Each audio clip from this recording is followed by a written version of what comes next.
Hello সবাইকে, welcome to my daily blog. আমি যখনই ব্লগ শেয়ার করি সারাদিনের ব্লগটা শেয়ার করার চেষ্টা করি একদম সকাল থেকে। তারপরও কিছু কিছু বাদ যায়, সব কিছু নেওয়া হয় না। তো সকালবেলা নাস্তা টাস্তা করে ঘরের কাজ করছিলাম, মাঝখানে মাঝখানে রান্না করছিলাম, প্রিয়মকে নিয়ে বসেছিলাম, ওকে একটু স্নান টান করিয়ে খাইয়ে ঘুম পাড়িয়ে দিই। আর এদিকে আমার ছেলেটার সব জামা কাপড় বের করে এগুলো একটু গুছকাজ করব। আমি ভয়েস ওভার দিতে বসলেই আশেপাশের সব যানজটের আওয়াজ আমার ঘরে আসে। তো যাই হোক, প্রিয়মের অনেক গিফটের জামা জমে গিয়েছিল। রিসেন্টলি এই কয়েকদিন আগে ওর জেঠিমা বাসায় এসেছিল, তো তারা ওর জন্য অনেক কিছু গিফট নিয়ে আসে। তারপরে এর আগে পরে অনেক গিফট পায়, সেগুলো আমার গোছানো হয় না, কারণ দেখা যায় ওভার সাইজ থাকে, ওকে পরানো যায় না। তো আমি ব্যাগে করে রেখে দিই। তো আজকে সেগুলো খুলে বের করে দেখছিলাম। আর এই টাওয়াল টাইপের জিনিসটা, মানে এটাতে ক্যাপ সিস্টেম, এটা প্রিয়ম হওয়ার আগেই ওর বাবা কিনেছিল, যদিও পরানো হয়নি। তো এই জিনিসগুলো দেখছিলাম, ওর জন্য অনেক সুন্দর সুন্দর কিছু নিমা জামা কাপড় ওর জেঠিমা যেটু গিফট করে সেগুলো দেখছিলাম। এগুলো মোটামুটি ভালো সাইজই। এগুলো গুছকাজ করি। আর এদিকে রান্না করতে রান্নাঘরে চলে যাই। আজকে এই মাছটা রান্না করব।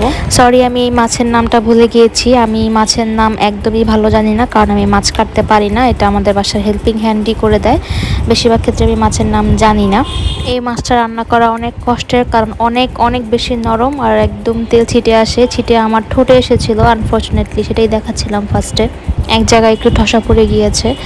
বিয়ের পরে একটা জিনিস বুঝতে পারি যে মাছ কাটতে না পারা, আর একটা জিনিস আমি পারি না, সেটা হচ্ছে বাটনা বাটা। এই দুইটা কাজ না পারা হচ্ছে অনেক বড় একটা ব্যাপার, বিশাল বড় ব্যাপার অ্যাকচুয়ালি। এটা অনেক স্পেশাল একটা কাজ। বাকি যত কাজই আপনি দক্ষ হন না কেন, বাট এগুলা না পারা আসলে অনেক বড় কাইন্ড অফ কলঙ্ক। এই দুইটা কাজ পারেন মানে হচ্ছে আপনি অষ্টগুণীলা, তা না হলে আপনি কোনো কাজেরই না। তো যাই হোক, বিকেলবেলা হচ্ছে শাশুড়ি আর আমি একটু মুড়ি মাখা খাবো। মুড়ি মাখা না, অ্যাকচুয়ালি চানাচুর মাখা। চানাচুর দিয়ে পেঁয়াজ ধনে পাতা দিয়ে মেখে খাবো। এই জিনিসটা আমার অনেক পছন্দের, আমার শাশুড়িরও পছন্দের। আর একটু চা বানাচ্ছিলাম। কোনো কাঁচামরিচ দেবো না, কারণ কি এখন কাঁচামরিচ দিলেই আমার ছেলেকে ধরা যায় না। কাঁচামরিচ আমি এখন অনেকটা অ্যাভয়েড করি, কাঁচামরিচ শুকনো মরিচ হাত দিয়ে ধরা। তো এরপর একটু দুধ চা বানাচ্ছিলাম। আমার শাশুড়ি সহজে চা খায় না, একদম খায় না বললেই চলে, কিন্তু যেদিন একটু দুধ চা বানায় সেদিন একটু প্রেফার করে, একটু খায় মাঝে মাঝে। তো এই তো আমার জন্য এক মগ চা, শাশুড়ি মায়ের জন্য এক কাপ চা, কারণ উনি আমার মতো অত বেশি চা খায় না। দেখা যায় সন্ধ্যার পরে বা সন্ধ্যার দিকে চা খাই, কিন্তু আজকে অনেক মাথা ব্যথা করছিল, তো ভাবলাম যে বিকাল বিকালই চা খাই। আর অনেক কাজ ছিল, একটু পার্লারে যাব, ডাক্তার দেখাতে যাব। তো চাটা খেয়ে রেডি হয়ে আমি একটু পার্লারের দিকে গেলাম, বিউটি কর্নারে যাব। হয়তো অনেকেই চেনেন এই এলাকার। আমি বিউটি কর্নারে স্পেশালি ব্রু প্লাক করতে চাই, অন্য কোনো রকম কোনো সার্ভিস নেই না, ওটাই আমার ভালো লাগে। তো অনেক দিন পরে প্লাক করাতে অনেক বেশি ব্যথা পেয়েছিলাম। তো যাই হোক, এরপর আবার বাসায় যেতে হয়েছে। বাসায় গিয়ে রেডি হয়ে ডাক্তারের ফাইল নিয়ে এরপর সুমন হসপিটালে গিয়েছিলাম ডাক্তার দেখাতে। আমি একটু সিক যেহেতু। তারপর সেখান থেকে প্রিন্স আমাকে পিক আপ করে, অনেক ইনসিস্ট করে বললাম চলো কোথাও বসি, একটু কোথাও গিয়ে একটু কিছু খাওয়া দাওয়া করি। এখন আসলে কোথাও গিয়েও শান্তি নাই, মানে তাড়াহুড়া, তাড়াতাড়ি বাসায় ফিরতে হবে, তাড়াতাড়ি তাড়াতাড়ি, মানে গিয়েও ভালো লাগে না আসলে। তো গিয়েছিলাম ওয়ারিতে। এই রেস্টুরেন্টের নাম আমার মনে নাই, কারণ আমরা সবসময় এটাকে দোমা রেস্টুরেন্ট বলি। এটা অনেক সুন্দর একটা চাইনিজ নাম আছে, যা আমি জীবনে মুখস্থ করতে পারিনি, আমি জানিও না। তারপরে টেবিলের অপর পাশে এক লোককে দেখলাম ওয়েটারকে ঝাড়ি দিচ্ছে, কারণ সে ফ্রেঞ্চ ফ্রাই উইংস এগুলো অর্ডার করছে, আর বলতেছে এগুলো নাকি একটু অয়েলি হয়ে গেছে, মানে বুঝলাম না কিছু। তো যাই হোক, আমি দোলনায় বসে অনেক মনের আনন্দে দোল খাচ্ছিলাম, আর জামাইয়ের কাছে বলতেছিলাম একটা ড্রেস কিনে দিবা ঈদের মধ্যে। মানে আসলে বউরা যা করে আর জামাইরা যা করে রিফিউজ করে, না দরকার নেই, তোমার অনেক জামা কাপড় আছে, এটাই হয় আসলে। জামাইরাও জানে যে বউরা হচ্ছে, আমরা হচ্ছি বেহায়া, বারবার বলবো শেষ পর্যন্ত নিয়ে ছাড়বো। আর তারাও ইচ্ছা করে এই কাজটা করে, রিফিউজ করে দিবে ঠিকই, রিফিউজ করে করে আসলে ভালো লাগে এটা ওদের।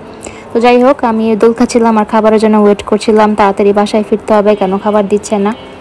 তো দোল খাচ্ছিলাম আর ভাবছিলাম যে ব্লগ ছেড়ে দিয়ে, মানে ব্লগিং ছেড়ে দিয়ে এর থেকে কাপড়ের ব্যবসা করা অনেক ভালো, মানে যারা অনলাইনে ড্রেস সেল করে। কারণ দেখতেছিলাম যে মানুষজন এরকম কিছু অ্যাট্রাকটিভ ক্যাপশন দেয়, মানে হচ্ছে 200 টাকার ড্রেস, 500 টাকার ড্রেস নিবেন, শেষ পর্যন্ত দেখা যায় কি যে 1800, 2000, 2500, 3000 টাকা। মানে এগুলা কি ভাই, এগুলার মানে হয় কোনো? মেজাজ গরম হয়ে যায় একদম লাইভ দেখে। তাও কিছু খুব ভালো স্বনামধন্য পেজ, মানে খুব ভালো ভালো পেজগুলো এরকম করে। এগুলোর কারণ কি আমি বুঝি না ভাই, এটা তো কোনো কথা না। 200 টাকার ড্রেস, 500 টাকার ড্রেস, এরপরে আপনারা 2-3 হাজার টাকা দাম বলে চলে যান। এর থেকে তো ব্লগিং, এর থেকে তো ব্যবসা করা অনেক ভালো। যাই হোক, তো আমরা বসে একটু খাবার টাবার খাচ্ছিলাম। আমি একটু খাবারের অ্যাস্থেটিক ভিডিও করার চেষ্টা করছিলাম, যা একটুও হয়নি। খাবার টাবার খেয়ে আমরা দৌড়, এখন সারাক্ষণ আমরা দৌড়ের উপরে থাকি। এখন প্রেম প্রীতির আর সময় নেই, এখন আমরা প্রিয়মের ভাবমা। তো যাই হোক, বাসায় ফিরে এটা হচ্ছে ডিনার করি। আমার মা আমার জন্য বিরিয়ানি রান্না করে পাঠায়। মায়ের হাতে বিরিয়ানি একদম বেস্ট, দি বেস্ট, একদম A1। এরপরে বাবা একটু বাড়িতে গিয়েছিল, বাবা সেখান থেকে আমাদের গ্রামের বাড়ির রসমালাই নিয়ে আসে। আমার মেশুর হাতের রসমালাইটা একদম নিজের হাতে উনি বানায়, এর থেকে অথেন্টিক রসমালাই আর হয় না, এত ভালো, এত মজা। মেশু মানে হচ্ছে আমার খালু, তার নিজস্ব হচ্ছে মিষ্টির দোকান, সেই অ্যাড্রেসটাই এখানে লেখা। এখানে যে অ্যাড্রেসটা লেখা এটা হচ্ছে পুরো আমার গ্রামের বাড়ি, কেউ চাইলে গিয়ে দেখে আসতে পারেন, ইব্রাহিমপুর, ব্রাহ্মণবাড়িয়া, নবীনগর। যাই হোক, তা আমি রসমালাইটা খুঁজছিলাম। এই রসমালাইটা এত মজা হওয়ার কারণ হচ্ছে একদম মুখে দিলেই মিলিয়ে যায়, আর প্রচণ্ড পরিমাণে একদম রিয়েল ঘিয়ের ফ্লেভার আসে এখান থেকে। যেহেতু বাবা গ্রাম থেকে নিয়ে আসে, প্রায় 7-8 ঘন্টার জার্নি ছিল, তো এর জন্য একটু মাখো মাখো হয়ে গিয়েছিল, কিছু কিছু মিষ্টি ভেঙে গিয়েছে, কারণ এটা অনেক বেশি সফট। কিন্তু এই যে একবার খায় সে আমাদেরকে দিয়ে আবার আনায়, বলে যে এনে দিতে, এত মজা হয়। তো যাই হোক, এটা ছিল আমার ডেজার্ট। তো আজকের এই সিম্পল ব্লগটা এখানে শেষ করে দিচ্ছি। আশা করি সবার ভালো লেগেছে। নেক্সট কোনো ব্লগে আপনাদের সবার সাথে আবার কথা হবে। ভালো লাগলে একটা লাইক করে দেবেন। টাটা।